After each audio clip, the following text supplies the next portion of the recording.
स्वार्थ से मुक्त संबंध। श्री कृष्ण ने गीता में कहा है, कर्म करो, फल की चिंता मत करो। आज के रिश्ते अक्सर स्वार्थ और अपेक्षाओं पर टिके होते हैं, लेकिन यदि हम बिना स्वार्थ के प्रेम और सहयोग करें तो रिश्ते गहरे और मजबूत बन सकते हैं।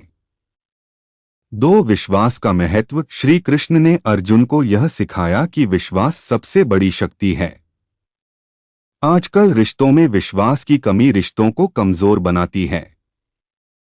यदि हम रिश्तों में सच्चाई और ईमानदारी रखें तो विश्वास बनाए रखना आसान हो जाता है। 3 अहंकार का त्याग। श्री कृष्ण ने कहा, अहंकार और मोह रिश्तों को नष्ट कर देते हैं। कलयुग में अहंकार और अपेक्षाएं रिश्तों को तोड़ने का बड़ा कारण हैं। यदि हम अहंकार छोड़कर दूसरे की भावनाओं को समझें तो संबंध बेहतर हो सकते हैं। 4 क्षमा का महत्व। श्री कृष्ण ने सिखाया कि क्षमा एक महान गुण है। रिश्तों में गलतियां होती हैं, लेकिन उन्हें क्षमा करना और भूल जाना ही रिश्तों को जीवित रखता है।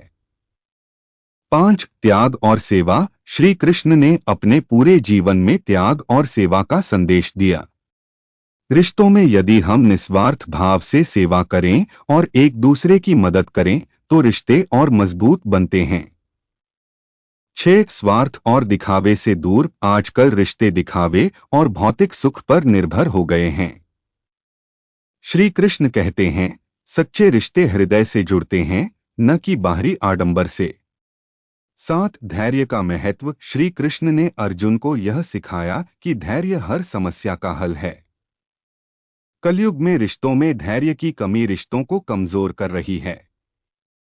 यदि हम धैर्य रखें और समय के साथ रिश्तों को समझें तो वे और बेहतर हो सकते हैं। 8 समानता और सम्मान। श्री कृष्ण ने सभी को समान समझने का संदेश दिया।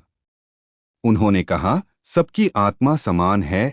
रिश्तों में यदि हम समानता और सम्मान का भाव रखें, रिश्ते सशक्त हो जाते हैं। 9 मोह का त्याग। श्री कृष्ण ने गीता में मोह और आसक्ति को छोड़ने की बात कही है। कलयुग में रिश्तों में अत्यधिक आसक्ति हमें दुखी कर सकती है।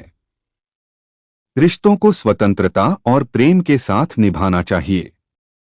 10 आत्मा का संबंध। श्री कृष्ण ने सिखाया कि सच्चे रिश्ते आत्मा से जुड़े होते हैं, न कि शरीर से। यदि हम रिश्तों में गहराई लाना चाहते हैं तो हमें आत्मिक संबंधों को प्राथमिकता देनी होगी। कलयुग में श्री कृष्ण के विचारों से प्रेरणा। श्री कृष्ण के जीवन और उपदेश हमें सिखाते हैं कि रिश्ते केवल लेन देन का माध्यम नहीं हैं, वे आत्मा से जुड़े हुए होते हैं।